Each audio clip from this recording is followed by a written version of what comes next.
বর্ষা প্রায় চলেই এসছে, আর সন্ধে হলেই মনটা কেমন ভাজাভুজি খেতে চায়।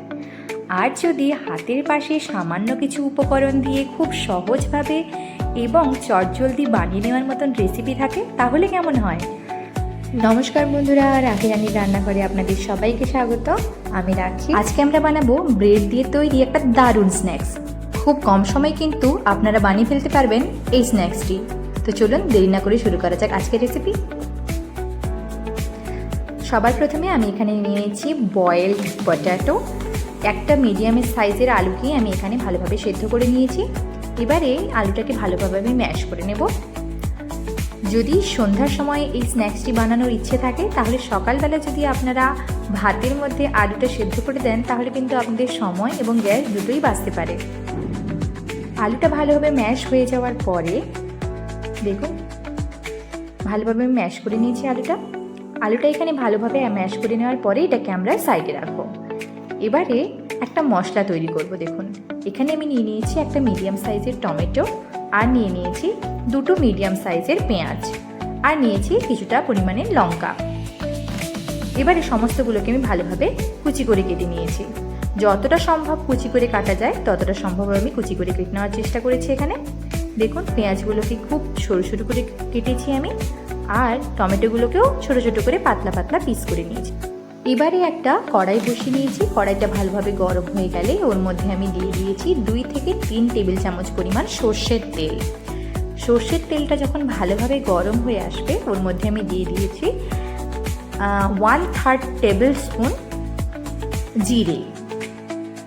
জিরেটা লাল হয়ে গেলে ওর মধ্যে আমি অ্যাড করেছি কুচিয়ে রাখা পেঁয়াজটা দিয়ে 1 থেকে 2 মিনিট নাড়াচাড়া করার পর দেখবেন পেঁয়াজটা একটা হালকা কালার চেঞ্জ হয়ে আসবে।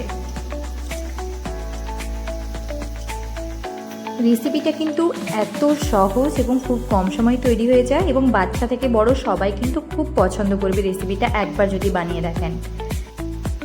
এবারে আমি পেঁয়াজটা যখন ব্রাউন হয়ে গেছে ওর মধ্যে দিয়ে দিয়েছি কুচিয়ে রাখা টমেটো এবং কাঁচা লঙ্কাগুলো। ওপর থেকে একটু লবণ দিয়ে দিয়েছি, স্বাদ মতো লবণটা আপনারা ব্যবহার করবেন। কিছুক্ষণ পরে দেখুন টমেটোটা কিন্তু একটু গলে গেছে, তখন আমরা ওর মধ্যে দিয়ে দিয়েছি 1/2 টেবিল স্পুন পরিমাণ লঙ্কার গুঁড়ো আর হলুদের গুঁড়ো। সব মশলা একসঙ্গে ভালোভাবে মিশে গেলে ওর মধ্যে আমরা ম্যাশ করে রাখা আলুটা দিয়ে দেব। লবণটা কিন্তু সব কিছুর পরিমাপেই দেবেন স্বাদ অনুযায়ী। এবারে আলুটা মশলার সঙ্গে ভালোভাবে মিক্স করে নেওয়ার পরে যখন দেখবেন এরকমভাবে সমস্ত মশলা একসঙ্গে ভালোভাবে মিক্স হয়ে গেছে, সেই পর্যায়ে কিন্তু আমাদের আলুটাকে নামিয়ে রাখতে হবে।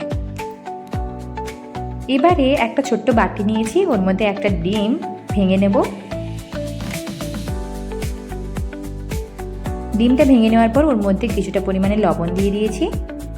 লবণটা দিয়ে ডিমটাকে ভালোভাবে ফেটিয়ে নিতে হবে।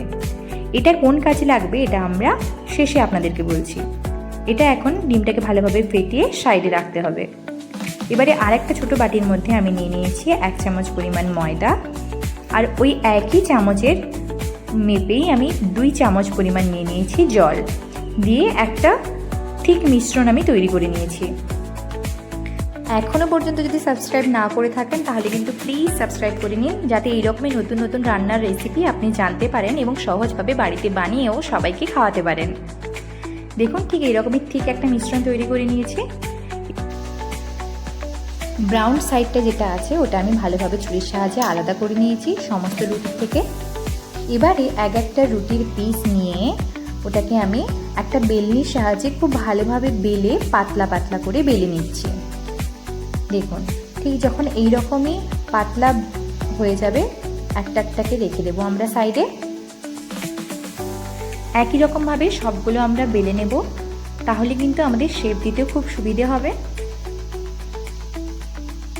এবারে একটা রুটি নিয়ে ওর মধ্যে অল্প একটু পরিমাণে তরকারিটা নিয়ে আমরা মাঝখান দিয়ে ভালোভাবে লাগিয়ে নেব, এবং সাইড থেকে দেখুন ওই যে আমরা ময়দার গোলাটা তৈরি করেছিলাম ওইটা সাইড থেকে লাগিয়ে ওর ওপরে আর একটা রুটি চাপিয়ে আমরা সাইডটা ভালোভাবে সিল করে দেব। দেখুন কত সুন্দর লাগছে না এখন থেকেই। সাইডটা কিন্তু একটু সময় নিয়ে ভালোভাবে চেপে চেপে সিল করবেন, নাহলে কিন্তু তেলে দিলে খুলে যাওয়ার সম্ভাবনা থাকবে।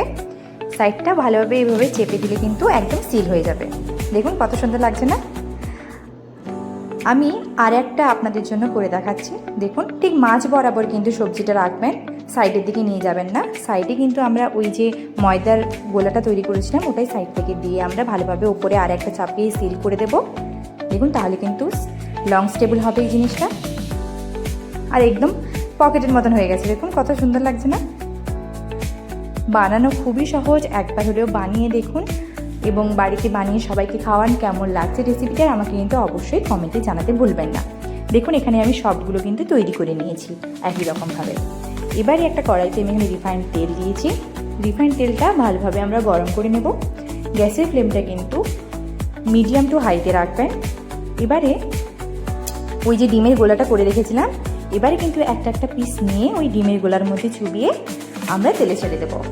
গ্যাসের ফ্লেমটা হাইতে এই কারণেই রাখবেন কারণ অলরেডি ভেতরের সমস্ত মশলা কিন্তু আগে থেকে সেদ্ধ হয়ে আছে, শুধু ওপরের কোটটাই আমাদের ভাজার জন্য দরকার, তাই আমরা গ্যাসের ফ্লেমটা কিন্তু হাইতেই রাখবো।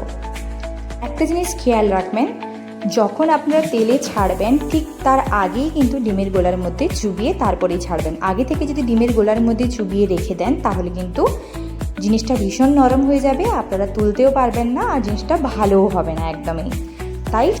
তাই সবগুলো রুটি তৈরি করে নেওয়ার পরেই কিন্তু তেলে ছাড়ার আগে ভালোভাবে ডিমের গোলায় ডুবিয়ে ভাজবেন। ঠিক এরকমই যখন ব্রাউন কালার চলে আসবে দুই সাইডে তখন আমরা তেল ঝাড়িয়ে তুলে নেব। রেসিপিটা কিন্তু খুবই সহজ এবং দারুণ স্বাদের খেতে হয়, খুব চটজলদি তৈরিও হয়ে যায়। দেখুন কত সুন্দর লাগছে দেখতে, আওয়াজটা একবার শোনাচ্ছি।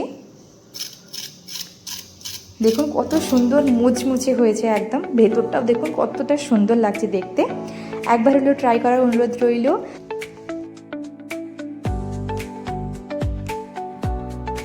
ভিডিওটি ভালো লাগলে অবশ্যই একটা লাইক করবেন এবং আমাকে সাবস্ক্রাইব করতে একদম ভুলবেন না। দেখা হচ্ছে আগামী ভিডিওতে। ভালো থাকবেন, সুস্থ থাকবেন। Thank you.